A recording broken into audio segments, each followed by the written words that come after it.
तो दोस्तों आज आपके लिए कफ कोल्ड एंड फ्लू की बहुत ही क्विक रेमेडी लेके आया हूँ। इसको बनाने के लिए हमने एक कप के अंदर 1 टीस्पून हनी यानी शहद ऐड कर देना है।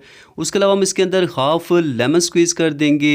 1 इंच का हमने इसके अंदर अदरक का पीस ऐड कर देना है और उसके बाद हमने इसके अंदर गर्म पानी ऐड करके इसको अच्छे से मिक्स कर लेना है। 2 टाइम आपने इसको दिन में इस्तेमाल कर लेना है। इंशाल्लाह आपकी जो प्रॉब्लम है कफ कोल्ड एंड फ्लू की वो ख़त्म हो जाएगी।